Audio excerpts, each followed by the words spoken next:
Welcome back to a new video. So this workout, as the title does suggest, there's something I think pretty big missing from the Weightlifting.Ai app, and something I hadn't actually noticed before.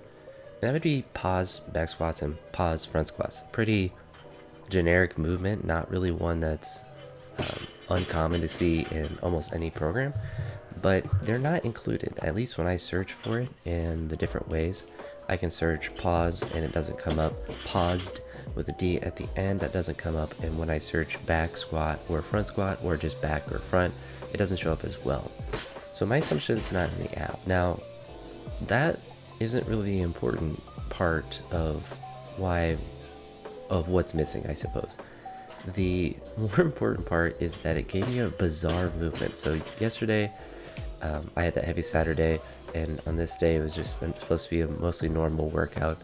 But after Saturday, it changed my workout quite significantly. It took out clean and jerk work, and it gave me a new movement that I have never done before in any variation of the AI, and they called the movement bottom up back squats. Now, my understanding of that movement, that's like an Anderson squat, but there's no demonstration of the movement, and the load was very significant. So you'll see at the end of this video, and I haven't really talked about much about these snatches. These were no hook, no foot snatches, which we're all feeling really good. Particularly the extension, the turnover, which is one of the things that this movement I think does a good job of really emphasizing and helping you practice. But I had this movement and then snatch pulls, which snatch pulls felt better than last week as well, and they were set to 4 at 135, so that's improvements there as far as pulling strength. But anywho, when it says bottom up squats, I think Anderson squats or pin squats, but there's no demonstration of it, and the load that was given was very significant for that movement, for a movement that I have never done on the app before in any variation. Or I mean, like, that's just a movement I just haven't done in years and years, nor is one that I particularly like, because the reason why I've never tried to implement that is whenever I've tried to do it, no matter what level the pins are at, it's just like a good morning for me. So there's not really, I don't get a big like, oh, my legs are really having to like drive straight up. Like, I just get a back pump, and that's what I had on this day when I was doing these. Was I felt like nothing in my legs, and my low back was just getting exploded, and not like I heard it, but it was like I was doing 5,000 good mornings and I wasn't doing a lot of reps. But originally it wanted me to do, I believe it was sets of 4 at 147. The reason I say I believe that is because I had changed it just to singles, and you'll see what I changed the singles to, just to a much lighter weight. But when I was warming up or trying to figure out how to balance, like how high to have it, I was like, this is not, even if I had it at like a really high level, I'm not going to be able to get up to 147 for a set of 4. It's like, it's not a comfortable movement for me to do. So I was like, well, this doesn't really make any sense. So my head got thinking, like, maybe it's something else. And that's why I was like, well, let's see what the swapping does.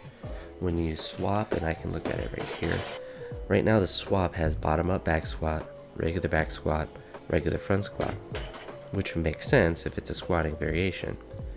And when I switched to one of those, or at least just toggled what those looked like, it was like a 170 for sets of 4, which isn't like crazy, but it was like, all right, it wants like normal squat work. And so, like, why would it want a movement I've never done before at such a high intensity? Because I've never done it. Because when it has a brand new movement like that, it should, in theory, it should start really light, because it's such a difficult movement, to set up, but also just for me particularly to do. And so I did it. I tried it on this day. I was like, I'm just gonna try it.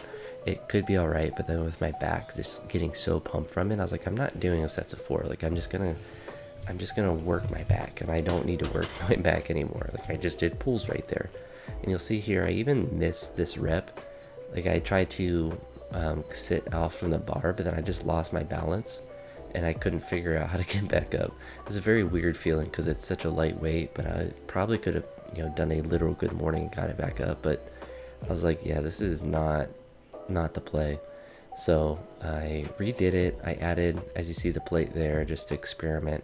And you'll see with these warm-up sets, I'm just adding plates to the boxes, because I could have got the other box or wooden blocks from my front of my house and put them out here and had them super high. but it was just too much of a hassle, and I could just keep adding these plates because I wasn't going to be able to get very heavy with them anyway. But after doing these, I was like, well, these are kind of like pause squats, right? And so I was like, maybe I can just switch these to pause squats because I like pause squats. I feel like they help, and they kind of do a similar thing to Anderson squats where they eliminate the stretch reflex. I think Anderson squats and pin squats are significantly more difficult, but they also work my back a ton more. So I was like, well, why isn't pause squats one of the, because that seems like a pretty obvious chain or a swap of a movement. If you have pin squats, like what could I swap that to? They might recommend pause squats or some sort of variation, slow eccentric squat or something.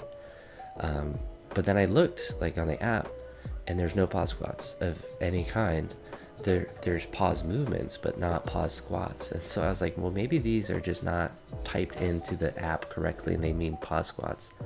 Because then when I looked through it in the lens of, all right, like 147 for 3 sets of 4 and a pause squat, like that seems a lot more doable. And then the next day I actually had more what they call bottom up squats at like 164 for doubles. And I was like, that's hard, but like that's definitely like a possible pause squat. And I was looking at these other, because I have it 4 times this week, bottom up squats, bottom up back squats 3 times, and 1 time for bottom up front squats.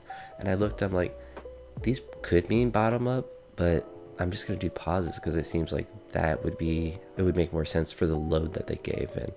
And that you'll see in the next workout after this, I did some pause squats instead.